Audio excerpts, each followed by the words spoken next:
이 시간 우리에게 주신 하나님의 말씀은 사사기 20장 1절부터 11절까지의 말씀을 한번 교독하도록 하겠습니다. 제가 1절부터 읽겠습니다. 이에 모든 이스라엘 자손이 단에서부터 브엘세바까지와 길르앗 땅에서 나와서 그 회중이 일제히 미스바에서 여호와 앞에 모였으니 온 백성의 어른 곧 이스라엘 모든 지파의 어른들은 하나님 백성의 총회에 섰고 칼을 빼는 보병은 40만 명이었으며 이스라엘 자손이 미스바에 올라간 것을 베냐민 자손이 들었더라. 이스라엘 자손이 이르되 이 악한 일을 어떻게 일어났는지 우리에게 말하라 하니 레위 사람 곧 죽임을 당한 여인의 남편이 대답하여 이르되 내가 내 첩과 더불어 베냐민에 속한 기브아에 유숙하러 갔더니 기브아 사람들이 나를 치러 일어나서 밤에 내가 묵고 있던 집을 에워싸고 나를 죽이려고 하고 내 첩을 욕보여 그를 죽게 한지라. 내가 내 첩의 시체를 거두어 쪼개서 이스라엘 기업에 온 땅에 보냈나니 이는 그들이 이스라엘 중에서 음행과 망령된 일을 행하였기 때문이라. 이스라엘 자손들아 너희가 다 여기 있은즉 너희의 의견과 방책을 낼지니라 하니라. 모든 백성이 일제히 일어나 이르되 우리가 한 사람도 자기 장막으로 돌아가지 말며 한 사람도 자기 집으로 들어가지 말고 우리가 이제 기브아 사람에게 이렇게 행하리니 곧 제비를 뽑아서 그들을 치되 우리가 이스라엘 모든 지파 중에서 100명의 10명 1000명의 100명 10,000명의 1000명을 뽑아 그 백성을 위하여 양식을 준비하고 그들에게 베냐민의 기브아에 가서 그 무리가 이스라엘 중에서 망령된 일을 행한 대로 징계하게 하리라 하니라. 11절 함께 읽겠습니다. 이와 같이 이스라엘 모든 사람이 하나같이 합심하여 그 성읍을 치려고 모였더라. 아멘. 네, 우리 지난 시간 19장에서 이제 레위인의 첩에게 일어난 그런 끔찍한 사건들에 대해서 한번 살펴보았습니다. 19장에 이제 레위인의 첩에게 일어났던 이 사건은요, 20장에 와서 더 큰 일로 이제 발전을 하게 됩니다. 그것은 뭐냐면은 이제 이스라엘 지파 간의 전쟁이 이제 일어나게 되는 일들이 20장에서 이제 일어나게 됩니다. 자신의 첩을 집으로 데리고 온 레위인은요, 아내의 몸을 12조각을 칼로 내어서 그 12조각을 이제 각 지파마다 보내게 됩니다. 19장 끝에 보면은. 그리고 여인의 사체의 일부를 받은 이스라엘 지파들은 분노를 하게 되고 그래서 군사들을 보내어서 미스바라고 하는 곳에 지파들이 다 모이게 됩니다. 그 모인 인원이 40만 명이 모였다라고 2절에 보면은 나와 있습니다.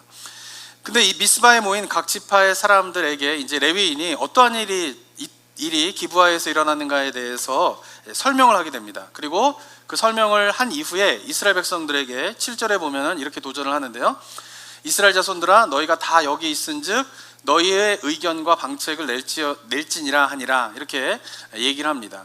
우리나라 말 번역에서는 이게 평서문으로 약간 점잖게 너희의 의견과 방책을 내보아라 이렇게 이야기하는 것 같지만 원문을 보면 이게 명령문입니다. 그러니까 명령하는 거예요. 지금 레위인이 자기가 겪은 일에 대해서 이스라엘 백성들에게 다 이야기하고 난 이후에 이스라엘 백성들에게 명령을 하는 거예요. 대책을 마련해라 라고 명령을 하고 있고 여기 있은즉 하면서 문구를 보면은 당장 무엇인가 방책을 내라 라고 이야기를 하고 있는 것이죠. 그러니까 말로는 무엇인가 대책을 마련하라 라고 이야기를 하고 있지만 실제로 이 말 속에 담겨져 있는 의미는 뭐냐면은 가서 베냐민 지파를 처단해라, 그들과 전쟁을 벌이라 라고 하는 것을 다그치는 구절이 바로 7절의 말이라고 볼 수가 있는 것입니다. 그리고는 레위인의 이러한 말을 듣고 이제 이스라엘의 각 지파들은 군사의 10분의 1을 뽑아가지고 다 기브아로 보내게 되고 기브아에 있는 사람들을 협박을 하게 되는 게 됩니다. 그리고는 이제 20장 후반부로 넘어가게 되면은 이스라엘 역사상 가장 비참한 일이라고 할 수 있는 지파 간의 전쟁이 일어나게 됩니다. 그리고 같은 민족인데 지파 간에 서로 죽고 죽이게 되는 그런 끔찍한 전쟁을 벌어지게 되는 일들이 일어나게 되는데 그 일이 일어나게 된 것이 원인이 무엇 때문이냐면 바로 한 레위인으로 인하여서 그 일이 일어나게 되었다라고 하는 것입니다. 자, 오늘 본문의 내용은 간략하게 얘기하면 이렇게 되는데요. 이제 레위인의 모습 그리고 레위인의 이야기를 들은 이스라엘 백성들의 모습을 하나씩 살펴보면서 우리가 올바른 영적 분별력을 갖는 것이 얼마나 중요한 것인가에 대해서 한번 우리 성도님들과 한번 이야기를 나눠보도록 하겠습니다. 자, 레위인의 미스바에 모인 이스라엘 백성들에게 자신이 겪은 일에 대한 이야기를 하게 되는데요. 그 내용을 보면은 뭔가 문제가 있어 보이게 됩니다. 왜냐하면은 자신에게는 불리한 내용을 빼고 증언하는 내용이 레위인이 미스바에서 이스라엘 백성들에게 하는 이야기이기 때문에 그렇습니다. 먼저 5절을 보면요, 한번 읽어볼까요? 5절 한번 읽어보겠습니다. 시작. 기브아 사람들이 일어나서 밤에 내가 묵고 있던 집을 에워싸고 나를 죽이려 하고 내 첩을 욕보여 그를 죽게 한지라. 네, 레위인이 이제 자신이 겪은 일에 대해서 이야기를 하는데, 먼저 누가 자기를 공격했다라고 이야기를 하고 있습니까? 기브아 사람들이. 그러니까 기브아 사람들 전체가 자기를 공격하러 왔다라고 이야기를 하지만, 실제 우리가 19장 22절에 살펴본 것처럼 레위 사람들을 둘러싼 사람들은 기브아 사람 전체가 아니라 누구죠? 성읍의 불량배들이었어요. 그러니까 기브아의 불량배가 레위 사람들을 협박하러 온 건데, 지금 레위인이 이야기하는 건 어떻게 이야기하고 있습니까? 기브아 사람들 전체가 마치 자신을 협박하고 죽이려고 했던 것처럼 이야기를 하면서, 레위의 미스바에 모인 이스라엘 백성들로 하여금 이 기브아 사람 전체가 심판을 받아야 된다, 처벌을 받아야 된다라고 하는 메시지를 이제 듣게 되는 것입니다. 그리고는 또 5절에 보면은 나를 치러 일어나서 밤에 내가 묵고 있던 집을 에워싸고 나를 죽이려고 했다라고 이야기를 하고 있는데, 실제 우리가 19장에 살펴본 것은 뭐냐면은 기브아의 불량배가 레위인에게 온 것은 그를 죽이려 하기보다는 그들의 범죄의 사실은 무엇이었죠? 성폭행이었죠. 성폭행이었는데, 그것을 어떻게 이야기하고 있어요? 나를 죽이려고 그들이 찾아왔다라고 이야기를 하면서 이스라엘 백성들에게 자기가 겪은 일보다 좀 더 과장되어서 설명을 하는 것을 보게 됩니다. 그리고 레위인의 첩이 욕보여서 죽임을 당한 것은 맞지만은, 그러나 우리가 살펴본 것처럼 그 첩을 불량배에게 한 노인이 넘겨줄 때에 레위인은 아무런 저항을 하지 않았어요. 그리고 그녀가 불량배에게 잡혀간 이후에 그녀를 찾기 위해서 어떠한 노력도 기울이지 않았습니다, 레위인은. 그리고 욕보임을 당하고 난 다음에 문 앞에 쓰러져 있는 여인이 살아있을 가능성도 있는데, 그녀를 데려다가 어떤 의료 조치를 취하지 않은 채 그냥 데려감으로 말미암아 죽음에 이르게 된 것이 레위인에게도 책임이 있음에도 불구하고, 지금 레위인은 자신에게 불리한 그런 모든 내용들은 다 빼고 지금 이스라엘 백성들에게 이야기를 하고 있다라고 하는 것입니다. 그리고는 말씀드린 것처럼 이제 6절에서 뭐라고 이야기하냐면, 빨리 7절에서 처단을 해라, 뭔가 방책을 내놔라 라고 이야기를 하면서 이스라엘 백성들이 무엇인가 기브아에서 일어난 사건에 대해서 진상을 규명할 시간도 주지 않은 채 다그치면서 빨리 기브아 사람들을 처단해라, 처벌하라 라고 레위인이 이야기를 하고 있다라고 하는 것입니다. 자, 그러면서 6절에 보면은 자신이 그 첩의 사체를 조각내어서 이렇게 보낸 이유에 대해서 6절에서 이야기를 하고 있는데, 한번 읽어볼까요? 6절 읽겠습니다. 시작. 내가 내 첩의 시체를 거두어 쪼개서 이스라엘 기업의 온 땅에 보냈나니 이는 그들이 이스라엘 중에서 음행과 망령된 일을 행하였기 때문이라. 12조각을 보낸 이유에 대해서 지금 레위인이 어떻게 설명하고 있냐면은 이는 그들이 이스라엘 중에서 음행과 망령된 일을 행하였기 때문에 내가 지금 12조각을 보내서 했다라고 이야기를 하고 있죠. 이 말은 무슨 말이냐면은, 하나님의 거룩한 백성인 이스라엘 중에서 어떻게 이렇게 음행과 망령된 일이 일어날 수 있느냐라고 이야기를 하고 있는 것이죠. 그 말은 무슨 말이냐면, 그들을 빨리 처단하지 않으면은 이스라엘의 정결함과 거룩함, 그리고 이스라엘 백성들의 그런 하나님께서 우리에게 부여주신 것들이 손상을 입게 된다라고 하는 것을 이야기하면서 자신이 12조각을 이스라엘 백성들에 보낸 이유에 대해서 이렇게 이야기를 하고 있습니다. 자, 이러한 내용들을 보면서 우리가 먼저 생각해 봐야 할 레위인의 영적인 문제가 무엇일까요? 그 첫 번째는 뭐냐면은 자기중심적 사고에서 벗어나고 있지 못하는 레위인의 모습을 볼 수가 있습니다. 지금 말씀드린 것처럼 이 레위인은요, 이 사건에 대한 해석을 전적으로 어떻게 하고 있습니까? 자기중심적으로 해석하고 있는 거예요. 자기한테 불리한 내용은 다 빼버리고, 그리고 어떻게 해요? 이 모든 일이 마치 기브아 사람 전체의 탓인 것 양 이야기를 하고 있다라고 하는 것입니다. 어쩌면 이 자기중심적으로 사고를 하는 것, 요새도 뭐 내로남불이라는 말을 요새 많이 들으시죠? 내가 하면 로맨스, 남이 하면 불륜 이렇게 된다 그러죠? 그 내로남불, 무슨 사자성어 같은데, 이게 내가 하면 로맨스, 남이 하면 불륜, 이걸 요새 한국에서도 많이 이야기를 하고 있잖아요. 그러니까 어쩌면 이게 자기중심적으로 뭔가 사건을 해석하려고 하는 것은 인간의 본성이라고 볼 수 있습니다. 왜냐하면 죄의 본질은 뭐냐면요, 자기중심성이에요. 자기중심적으로 생각하는 게 죄의 본성이기 때문에 인간의 본성이다라고 볼 수가 있는 것이죠. 자, 그런데 보면 한번 심리학적으로 한번 접근해 보면요, 스위스의 심리학자인 장 피아제라고 하는 심리학자가 있는데, 이분이 이제 어린이들의 특성을 연구할 때 어떻게 연구를 했냐면은 5살짜리 아동한테 저렇게 산 3개를 놓은 테이블에 앉게 합니다. 그리고 반대편에 이제 인형을 앉혀놓고요, 한번 물어봐요.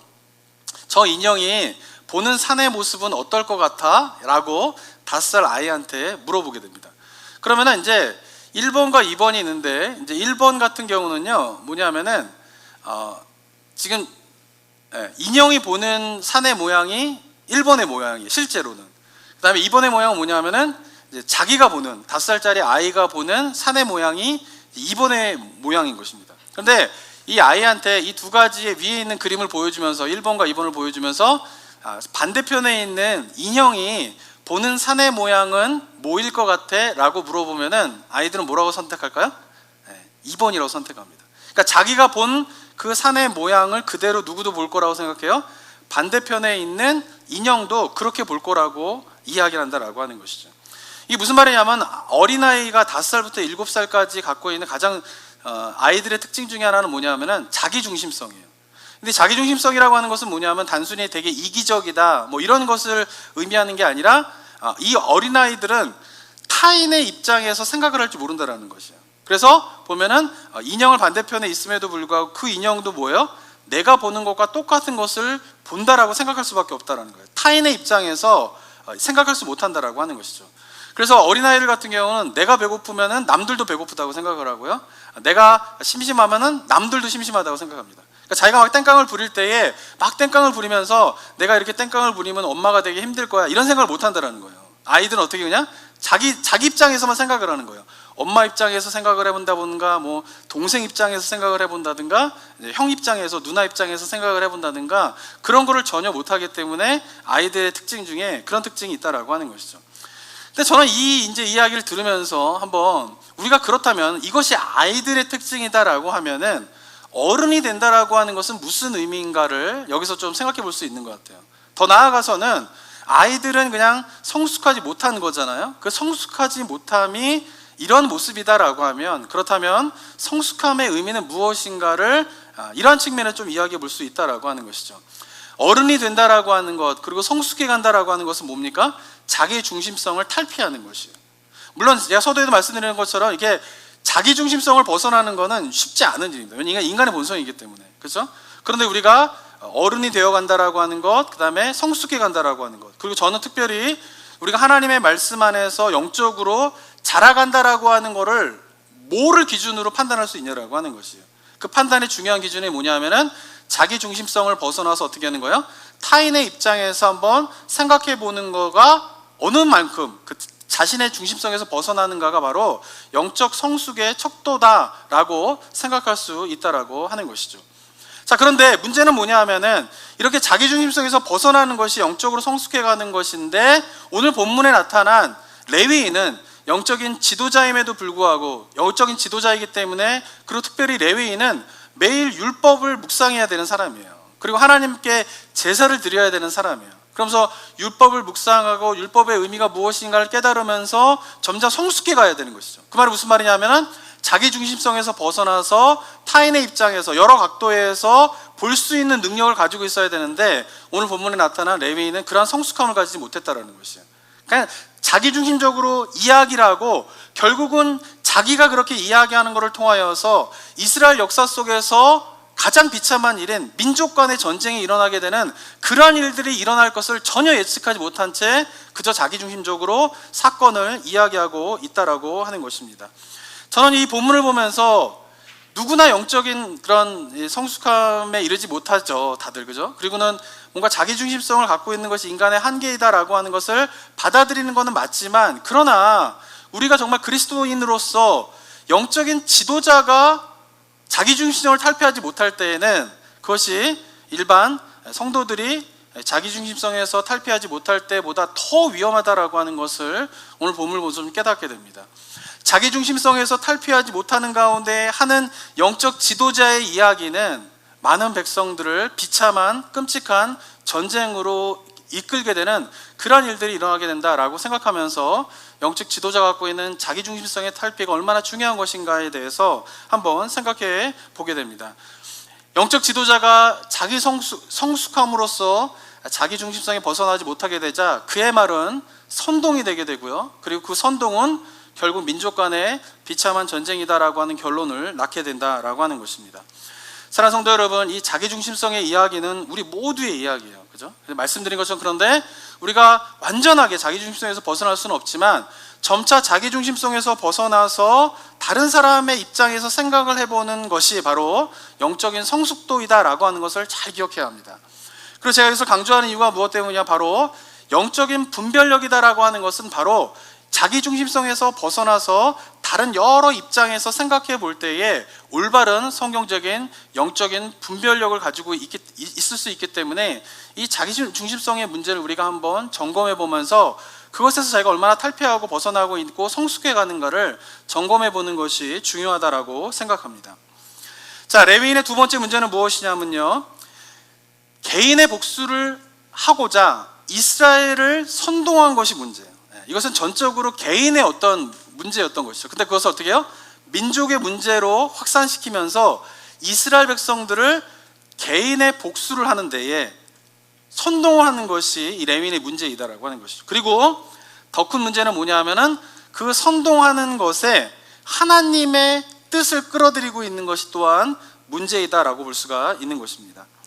자기중심적으로 사건을 해석하는 레위인은요, 결국 자기의 잘못은 생각하지 못하고 이 첩을 능욕한 자들을 복수해야겠다라고 하는 마음을 품게 됩니다.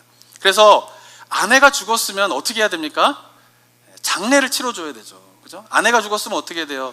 그 시신을 잘 이렇게 해가지고 장례를 치러주는 게 정성스럽게 남편이 해야 될 일이 아닙니까?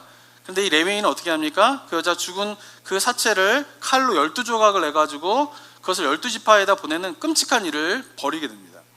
근데 이 일을 벌인 이유 중에 하나는 뭐냐면요, 고대 근동의 풍습에 보면은 군사들을 모을 때의 방법 중에 하나가 뭐냐면은 군사들을 모을 때에 동물의 사체의 조각을 보내는 것으로 군사를 소집하는 그런 풍습이 있습니다. 그래서 이제 다른 본문인 사무엘상 11장 6절과 7절에 보면요, 사울이 행한 것이 있는데 그것이 뭐냐면은 사울이 사무엘상 11장 7절에 보면요, 한 결의에 소를 잡아 각을 뜨고 전령들의 손으로 그것을 이스라엘 백성 모든 지역에 두루 보내어 이르되 누구든지 나와서 사울과 사무엘을 따르지 아니하면 그의 소들도 이와 같이 하리라 하였더니 여호와의 두려움이 백성에게 임함에 그들이 한 사람같이 나온지라 라고 하면서 군사를 모집할 때에 동물의 사체를 조각내어서 보내는 것으로 이 군사들을 모으는 풍습이 있는데, 이거는 짐승의 사체를 보내는 것이지 사람의 시체의 조각의 일부분을 보내는 일은 없다라고 하는 것이죠. 그런데 레위인이 이 끔찍한 일을 벌이는 것이에요. 그런데 그 끔찍한 일을 벌인 이유 중에 하나는 뭐냐면요, 이렇게 강력한 자극, 여인의 사체의 조각을 이스라엘 백성들에게 보내야지만이 이스라엘 백성들이 움직일 것이다 라고 레위인은 생각했던 것이에요. 우리가 그동안 이제 사사기를 살펴보았지만은 사사기 안에서 12지파가 다 모여가지고 이방 세력과 전쟁을 벌인 일이 없습니다. 사사기 역사상. 그런데 지금 사사기 역사상 모든 지파가 다 모인 때는 20장의 내용밖에 없어요.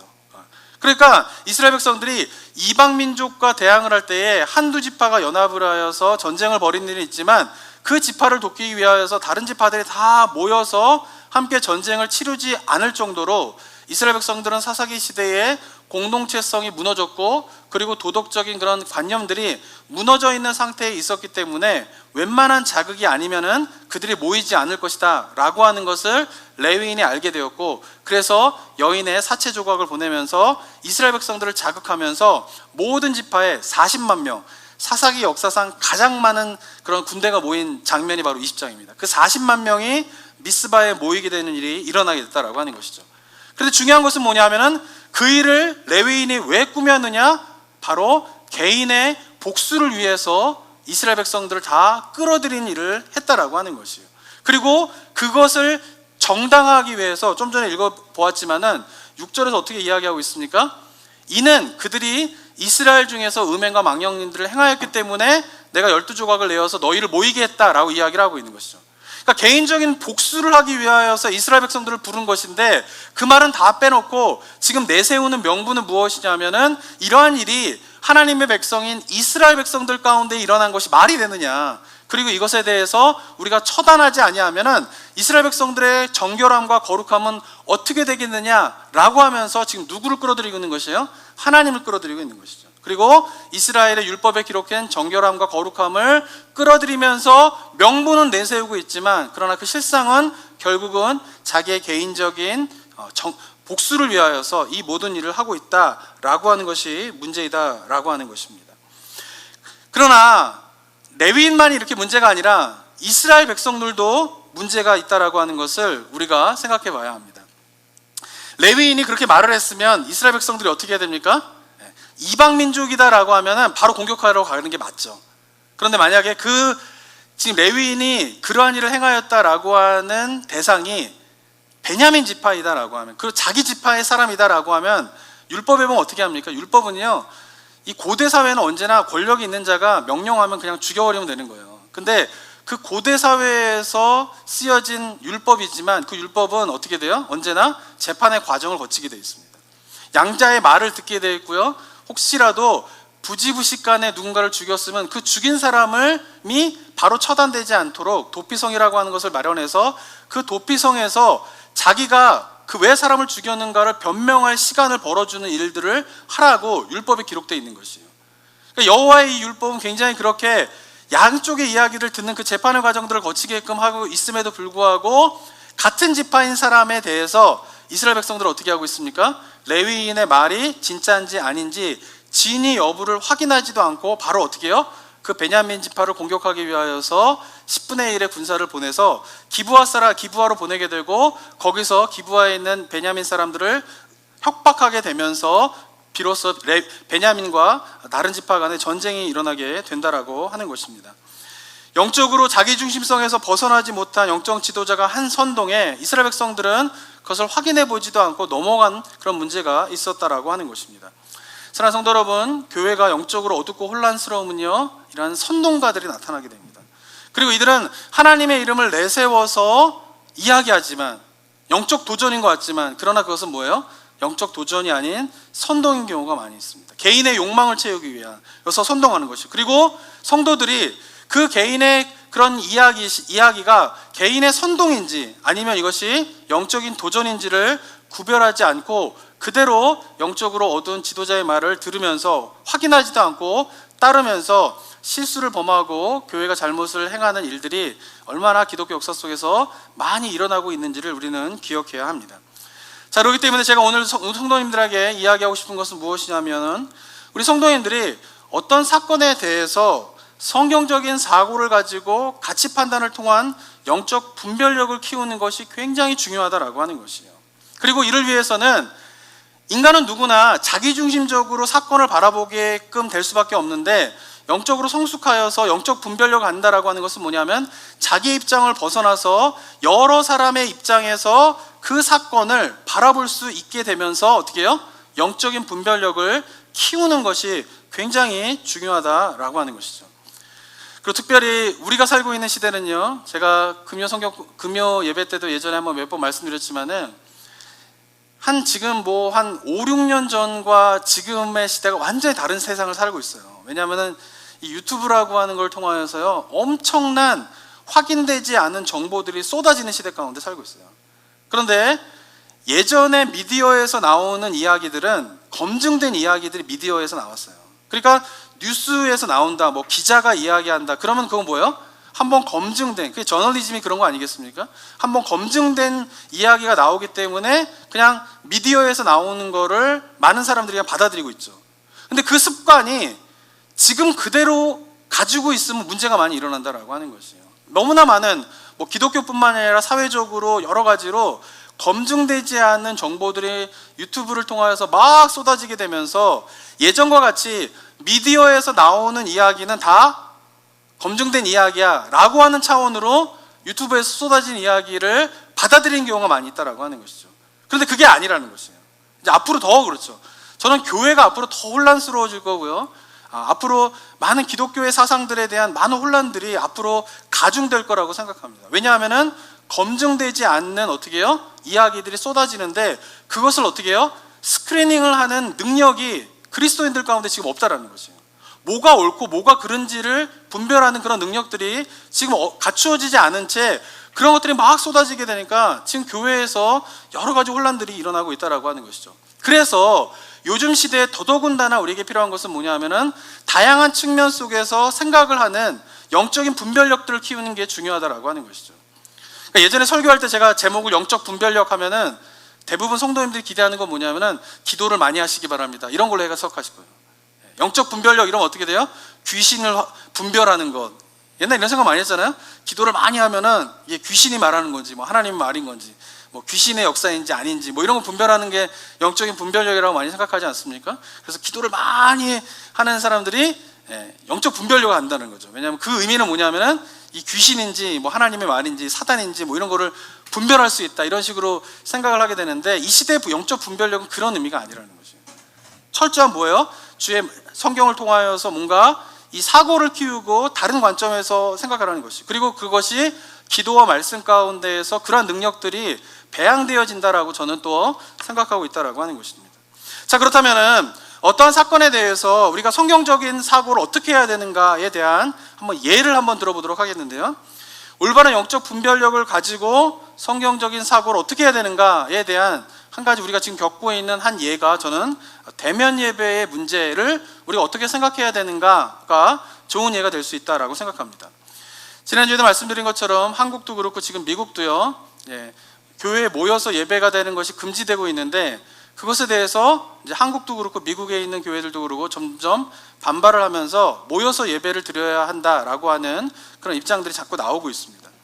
자, 그런데 기독교의 신앙은요, 정상적으로 우리가 신앙생활을 하고 있다라고 하면 모여서 성도들이 예배를 드리는 것이 기독교 신앙에서 얼마나 중요한 것인가는 그리스도인이다라고 하면 다 아실 거예요.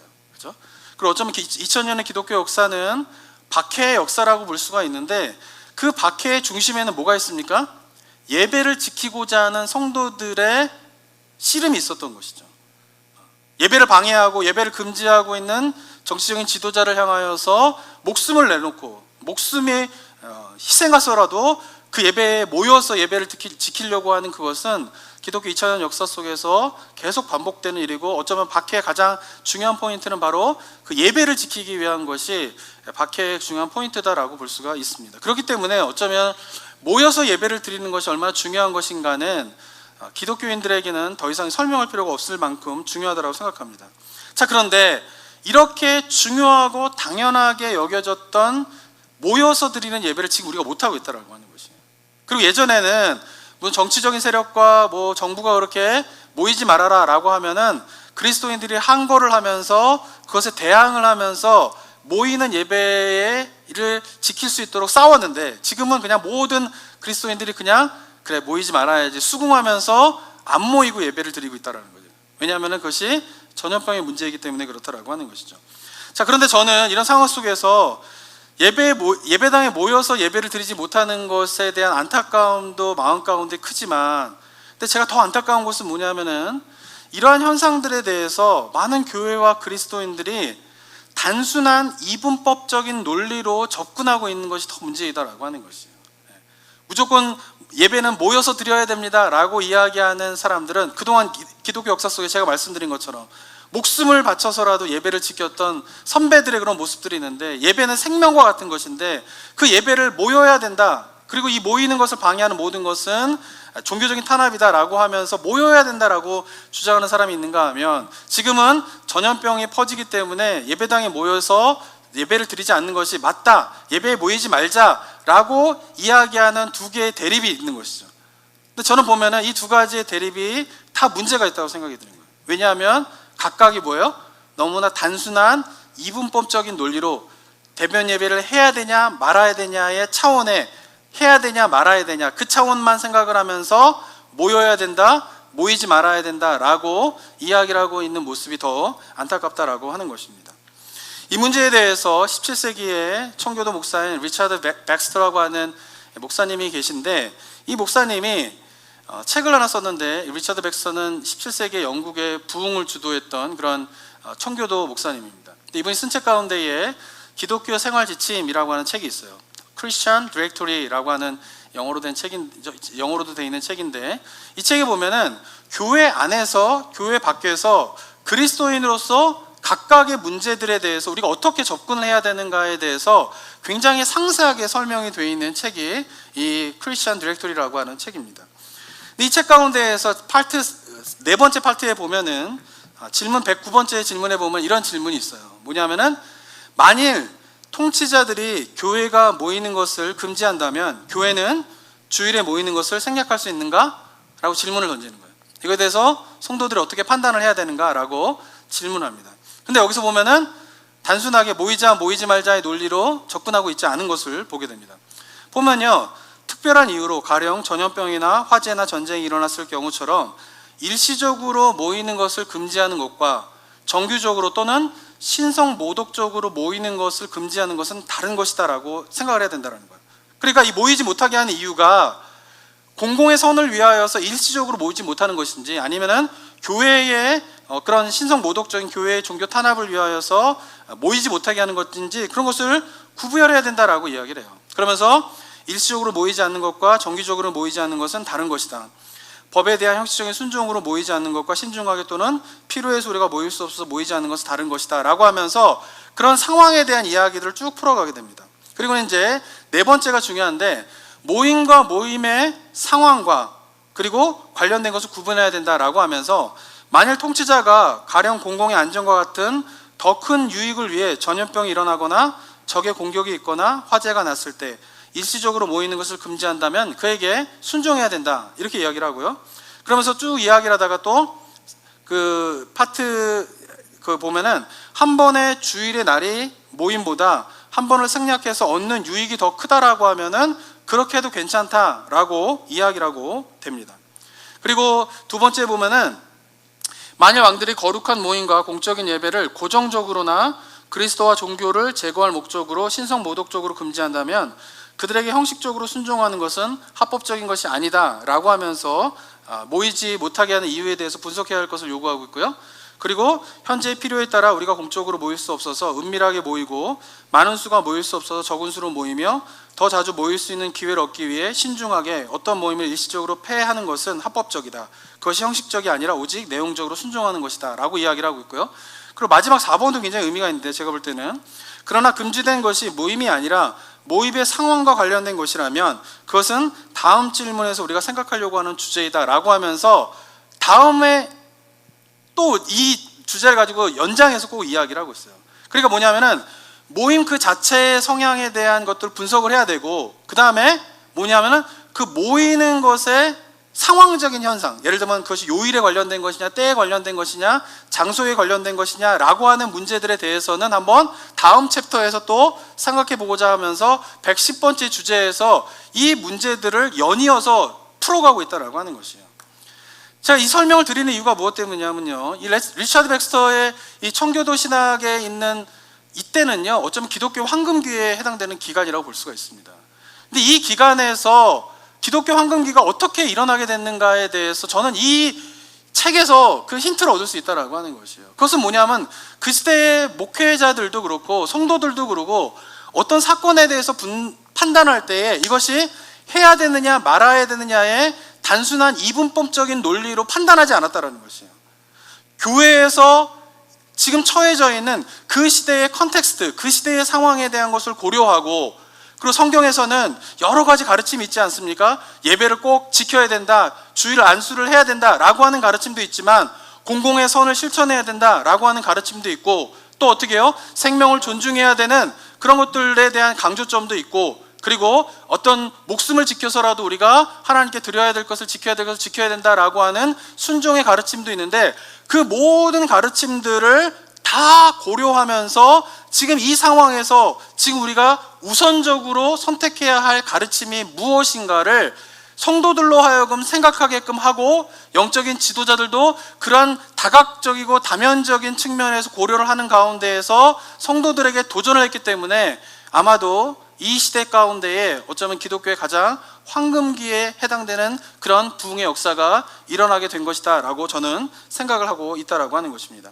사랑하는 성도 여러분, 제가 좀 전에 말씀드렸지만은 영적 분별력이라고 하는 것은 뭐냐면요, 어떤 사건에 대해서 이것을 성경적으로 성경에서 이야기하고 있는 다양한 이야기들을 이 상황 속에서 우리가 어떻게 적용하는가를 볼 수 있는 능력이라는 것이죠. 그리고 그런 가운데에서 시대의 그런 컨텍스트와 상황들에 대한 것들을 분석해가면서 분별해가면서 우리가 이 상황에서 정말 하나님의 뜻이 무엇인가를 판단해낼 수 있는 능력이 바로 영적인 분별력이다라고 저는 생각을 합니다.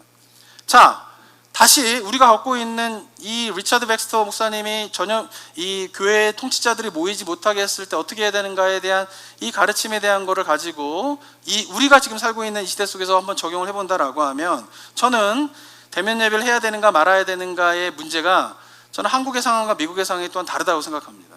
왜냐하면 한국은요, 진짜 정부가 얼마나 열심히 이 방역과 의료에 노력을 하고 있는지 몰라요. 진짜 바이러스가 퍼지지 않기 위해서 얼마나 노력을 하는지 몰라요. 제가 이제 한 달 동안 이제 한국에 다녀오지 않았습니까? 처음에 공항을 딱 도착하면요, 인천공항에 도착하면요, 이미그레이션 오피스까지 가는데 한 3시간 걸려요. 우리나라 엄청 빠르잖아요. 예전에는 뭐 10분이면은 가잖아요. 그리고 대한민국 국민이면은 진짜 비행기에서 내려가지고 그 이미그레이션 오피스를 통과하는데 뭐 20분도 안 걸리거든요. 근데 이번에 갔더니 3시간이 걸리는 거예요. 3시간이. 왜 걸리냐면은 그 이미그레이션 오피스 앞에 뭐냐면은 방역 검사 절차가 너무 철저한 거예요. 일일이 온도 다 재고 사람들마다. 그리고 열이 있으면 바로 옆에다 해가지고 코로나 바이러스 테스트하고, 만약에 양성이 나왔다 그럼 바로 그 자리에서 구급차 타고 병원으로 갑니다. 그리고 만약에 열이 조금이라도 있는데 검사했는데 음성이다 그러면 리스트를 다 적어놔서 그 사람이 어디로 가는지 다 추적하고, 저같이 열이 없는 사람도 전화번호 다 적고 이 핸드폰 앱을 깔고 제가 위치가 어디 가는지를 추적하고 다 일일이 전화해요. 이 사람 전화가 맞는지 안 맞는지를. 그런 작업들을 막 하니까 그 가는데 통과하는데 한 3시간이 걸리는 거예요. 그리고는 그 나와서도 어디로 가십니까? 그러면 지자체에서 공무원들이 다 나와가지고 방역 택시라고 해가지고 소독 깨끗이 되어지고 하는 택시를 잡아서 보내주고 태워주고요. 뭐 정말 얼마나 열심히 노력하는지 몰라요. 그리고 국민들은 또 얼마나 열심히 참여하고 있습니까? 다들 마스크 쓰고 있으니까 모든 사람들이 다 이렇게 노력하고 있는 가운데에서 얼마나 방역을 실천하는지 몰라요. 제가 한번 사진을 가져왔는데요. 이 사진이 뭐냐면요, 제가 저희 부모님, 저희 장인 장모님 댁에서 이제 격리를 할 때인데 공무원이 문 앞에다가 저 박스 하나를 갖다 놔요. 근데 저 박스에 보면은 뭐 3분 카레, 뭐 그다음에 뭐 설렁탕, 햇반, 그다음에 뭐 소독제, 그다음에 분무기로 뿌려가지고 하는 뭐 손소독제뿐만 아니라 집을 소독할 수 있는 거, 마스크, 그다음에 체온계가 없을 거 싶어가지고 스티커로 온도 재는 거 있거든요. 그런 거 막 별의별 거를 저렇게 한 박스를 가져왔는데 저게 4인용이 아니라 1인용이에요. 저희 집에 4명이 생활하니까 저런 걸 4명이 갖다 주는 거예요. 매일 공무원이 전화합니다. 열 있으십니까? 괜찮으십니까? 맨날 전화하고 2주 동안 그렇게 노력을 하고 있고 온 국민이 참여하고 있는 상황 가운데 있는 거예요. 그래서 이런 상황 속에서 우리는 예배를 생명같이 지켜야 됩니다. 이것이 기독교의 정신입니다. 우리는 예배를 드리지 못하게 한다라고 하면 이것은 정치적인 탄압입니다 라고 교회가 말하고 있는데, 그 모습은 어떤 모습 것 같아요? 정말 아까도 제가 말씀드린 것처럼 자기중심적인 사고 속에서 타인의 입장에서 생각하지 못하는 정말 어린아이와 같은 모습이다라고 저는 생각을 해요. 그렇기 때문에 지금 한국 상황 속에서 일시적으로 예배를 드리지 못하는 것은 정말 성경적이다라고 저는 생각을 해요. 공공의 선과 생명을 중요하게 여기는 성경적인 가르침에 부합한 행동이다라고 볼 수가 있다라고 하는 것이죠.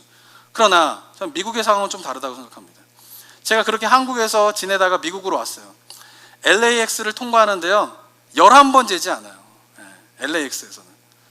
그러니까 열 있고 감염증에 감염이 된 사람이 LAX 공항에 통과를 해도 아무런 스크리닝 작업이 없어요. 다 통과해요. 그냥 11번 안 재, 저는 열이라도 잴 줄 알았어요. LAX 내리면은. 근데 11번 안 재더라고요. 그리고는 그 사람이 어디로 가는지, 병이 걸렸는지 뭐했는지 전혀 관심이 없어요. 정부 시책을 보면은 뭔가 의료와 보건적인 것을 굉장히 노력하고 있고 온 국민이 함께 그것을 힘을 합치고 있는 한국의 모습과 미국의 모습은 너무나 다르다라고 하는 것이죠. 그냥 수치적인 것만 따져서 수치가 많으니까 모이지 말아라 하면서 지금 얼마나 많은 비즈니스를 하시는 분들이 고통을 당하고 있습니까? 뭔가 대책을 마련해 주면서 방역도 해주고 소독도 해주고 뭔가 이러면서 하는데 이 모든 것을 다 개인의 책임으로 돌리는 가운데에서 모이지 말아라 라고 하는 이 미국의 상황에서 우리가 대면 예배를 모이지 않는 것을 그대로 한 달이든 두 달이든 석 달이든 억 달이든 따르는 것이 과연 성경적인가? 라고 하는 것에 대한 의구심이 제 안에 생겨나게 됩니다. 무조건 따르지 말아야 되는가에 대한 부분들이 미국 상에서도 과연 이것이 성경적인가에 대한 고민이 있는 것이죠. 왜냐하면은 제가 이제 한 5개월 정도 저희들이 지금 온라인으로 예배를 드리고 있지 않습니까? 그러면서 느껴지는 게 뭐냐면은 처음에 온라인 예배로 전환했을 때는요, 대부분의 성도님들이 교회에 가고 싶어요. 교회 가서 예배를 못 드리니까 너무 힘들어요. 그러면서 막 교회에 가서 예배 드리고 싶은 열망이 정말 100이었어요. 100명 중에 100명이 그래요. 점차 한 달, 두 달, 세 달, 다섯 달 지나니까 제가 느끼는 건 뭐냐면은 정말 이제 교회 가서 예배를 드리고 싶어요 하라고 이야기하시는 분이 거의 줄어들고 있어요. 예배에서 편한 복장으로 커피 한 잔 들고 소파에 앉아서 예배 드리는 것에 대해서 점점 익숙해지고 있는 것이죠. 그러면서 모여서 예배를 드려야 한다라는 것에 대한 중요성을 점차 망각하고 있다라고 하는 느낌을 지울 수가 없어요. 그리고 점차 혼자서 생활하는 시간이 많아지고 성도들과 교회에 와서 신앙생활하고 성도들을 만나고 하는 것들이 없어지게 되면서 개인적인 영적인 생활도 점차 침체로 가고 있는 것을 제가 느끼게 됩니다. 기도 생활, 말씀 읽는 생활 이런 것에 대한 침체로 가는 것을 제가 점점 느끼게 됩니다. 그리고는 제가 또 느끼는 것은 뭐냐면 지금은 오랜 기간이 이제 진행되다 보니까 처음에는 집 밖에도 나가지 않고 그러셨던 분들이 지금은 생활 패턴이 어떠냐면은 마스크를 쓰고 손소독을 하면서 마트를 가는 것은 물론 일상적인 웬만한 생활들을 다 하시는 분들이 점점 늘어나고 있어요. 그런데 교회에 오는 거는 꺼려하고 있어요. 다른 일상을 하는 것은 시간이 지나니까 어쩔 수 없잖아요.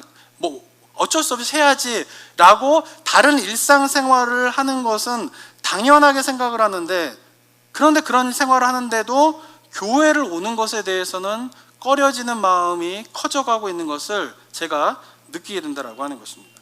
점점 어떤 상황이 가고 있습니까? 개인적인 영성이 죽어가고 있을 뿐만이 아니라 교회의 공동체성이 점점 침체되는 현상이 지금 너무나 심해지고 있구나라고 하는 것을 제가 느끼고 있다라고 하는 것이에요.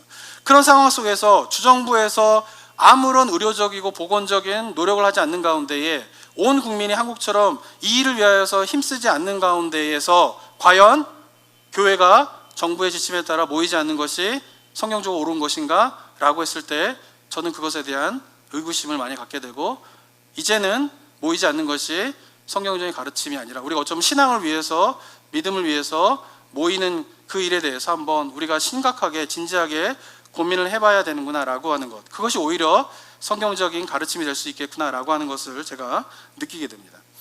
제가 이야기를 드리는 두 가지예요. 첫 번째는 뭐냐 하면은 대면 예배를 한 예로 드렸지만은 어떤 사건이 벌어지면요, 그 사건에 대해서 성경적으로 어떻게 이야기하고 있는가를 성경은 굉장히 다양한 이야기를 하고 있어요. 성경은 흑백 논리로 이야기하는 책이 절대 아니에요. 그런데 어떤 사건이 벌어지면 성경에서 이야기하고 있는 다양한 사건들의 측면을 고려해서 판단하는 훈련이 우리에게 필요하다는 것이죠. 리차드 백스터 목사님이 통치자가 교회에 모이지 못하게 됐을 때 성도들이 어떻게 해야 됩니까? 라고 했을 때 단순하게 모이자 말자의 차원이 아니라 여러 가지 상황들에 대한 것들을 쭉 나열하면서 이런 가운데에서 우리는 모이지 않습니다, 이런 가운데에서 우리는 모입니다, 이런 결정을 해야 되는데 지금은 너무나 어떻게 해요? 단순한 이분법적인 논리로 대항하고 있고, 그리고 사회현상과 신앙적인 현상들의 많은 것들을 이렇게 단순한 이분법적인 논리로 판단하는 경우가 너무나 많이 있다라고 하는 것을 우리가 기억하면서 우리 영적으로 분별력을 키우는 것이 무엇인가에 대한 그런 부분들을 우리가 생각해야 된다라고 하는 것입니다. 그리고 두 번째는 미국에서 정말 이제는 예배당에 모이지 말라는 정부의 지침을 무조건적으로 따르는 것이 올바른 것인가 라고 하는 것에 대해서 한번 진지하게 생각해 봐야 된다라고 저는 생각합니다. 개개인의 영혼이 침체되고 있고 교회의 공동체적인 모습이 침체되어 있는 가운데 있기 때문에 이제는 어떻게 되느냐라고 하는 것을 생각해야 됩니다. 저는 도전합니다. 만약에 우리 성도들 가운데 개인적으로 저는 생각하실 때 각자 개인의 생각이 중요하다고 저는 존중합니다. 만약에 개인적으로 생각할 때에 지금 상황에서 성경적으로 볼 때에 모여서 예배를 드리는 것이 맞지 않다, 주정부의 지침에 따르는 것이 맞다라고 생각하신다라고 하면은 정말 개인적인 영혼이 죽지 않도록 필사의 노력을 하시기 바랍니다. 그냥 교회 못 가는 거 어쩔 수 없는 거 아니야? 지금 뭐 안 가는 게 당연하잖아 라고 하는 차원에서 끝나버린 문제가 아니라는 것이에요. 만약에 그것이 맞다 하고 교회에 오지 않고 계속 철저하게 그런 것을 따르겠다라고 하는 것을 저는 비난할 마음이 전혀 없습니다. 오해하지 않으셔야 됩니다. 그런데 만약에 그렇게 열정해서 교회에 오지 않고 예배를 드리지 않는데 아무런 개인적인 영성의 노력도 하지 않는다? 영혼이 죽는 거예요. 그런 시대고 그런 상황에 지금 처해져 있다라고 하는 것을 우리 성도님들이 기억하시기 바랍니다. 정말 필사의 노력, 죽을 각오를 하고 내 영혼이 죽지 않기 위해서 영적인 몸부림을 치셔야 된다라고 하는 것이에요. 만약에 그런 것에 동의하고 계시다라고 하면, 그래서 온라인으로 뭔가 성도들과 만나려고 노력하셔야 됩니다. 이제는 성계매별로도 한번 온라인으로 한번 생각을 좀 해보시고요. 교회에서 하고 있는 성경 공부도 참여하시고, 제가 앞으로도 제가 해보니까 온라인으로 모이는 게 굉장히 뭐 오프라인으로 모이는 것만큼 효과적이더라고요. 해보니까 앞으로도 그런 것을 계속 해야 되는 시대 가운데 있구나라고 하는 걸 정말 뼈저리게 좀 느끼게 됩니다. 그런 것에 대해서 정말 적극적으로 참여하시면서 개인의 영혼이 죽지 않도록 하는 노력을 필사의 각오를 가지고 하셔야 된다라고 하는 것이에요.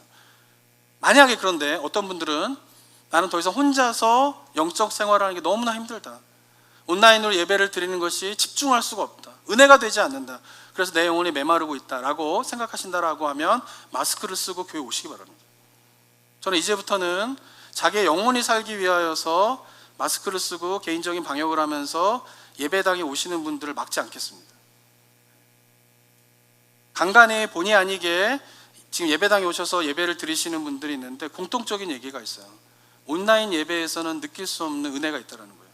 정말 작은 수가 모여서 지금 예배 드리고 있지만, 저는 만약에 자기의 영혼이 죽어가고 있다라고 생각하여서 나는 이제 예배를 더 이상 이렇게 드리는 건 너무 힘들다라고 해서 마스크 쓰고 예배당에 오신다라고 하면 저는 막지 않겠습니다. 목회자로서 저는 그것을 막을 이유가 없다고 생각합니다. 미국 상황은 좀 그렇다는 생각이 듭니다.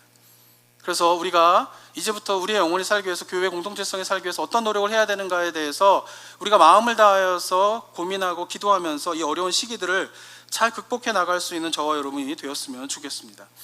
마지막으로 제가 말씀드린 것처럼 이 리처드 백스터 목사님이 활동하던 그때는 정말 청교도의 부흥의 시기였습니다.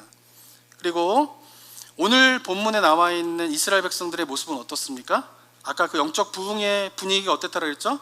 어떤 사건들에 대해서 성경에서 가르치는 여러 가지 이야기들을 종합적으로 생각하면서 컨텍스트에서 벗어나지 않는, 상황에서 벗어나지 않는 가운데에 영적인 분별력을 발휘하는 것이 기독교 황금기 시대의 종교 지도자가 그리고 성도들이 했던 일이다라고 하면, 오늘 사사기 20장에서 보여주고 있는 영적인 지도자와 그를 따르는 이스라엘 백성들의 모습은 어떻습니까?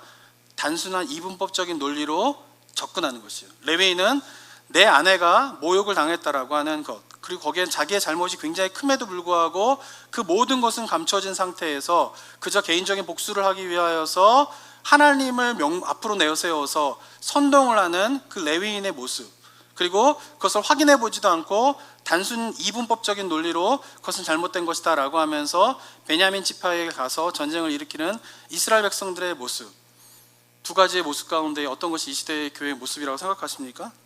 저는 사사기 시대와 너무나 똑같다라고 하는 것을 지울 수가 없습니다. 사랑하는 성도 여러분, 세상은요 언제나 단순 논리로 이분법적인 방법으로 편을 나누는 것을 세상이 합니다. 기독교 역사뿐만 아니라 인류 역사를 보십시오. 어떻습니까? 언제나 이분법적인 논리예요. 흑이냐 백이냐, 너 흑이야 백이야, 유대인이냐 이방인이냐, 좌파냐 우파냐, 민주당이냐 공화당이냐, 너 어느 입장이야, 네 색깔은 도대체 뭐야 라고 하면서 세상은 언제나 이분법적으로 갈아놓고 편을 가르고 그 편에서 네가 서야 되는 위치가 어디냐라고 끊임없이 묻는 것이 세상의 방식입니다. 그러나 기독교의 복음은 어떻습니까? 예수 그리스도의 복음은 어떻습니까? 세상에 그렇게 나누어 놓은 그 편들을 하나로 아우르는 것이 바로 복음의 능력입니다. 로마서 10장 12절에서 어떻게 이야기합니까? 유대인이나 헬라인이나 차별이 없음이라 한 분이신 주께서 모든 사람이 주가 되사 그를 부르는 모든 사람에게 부여하시더라. 이 말이 무슨 말이에요? 세상은 유대인이나 이방인이나 나누는데, 영적으로 어두운 자들은 그렇게 나누는데, 그것이 그리스도 안에서 어떻게 됩니까? 하나로 통합되어지는 것이에요.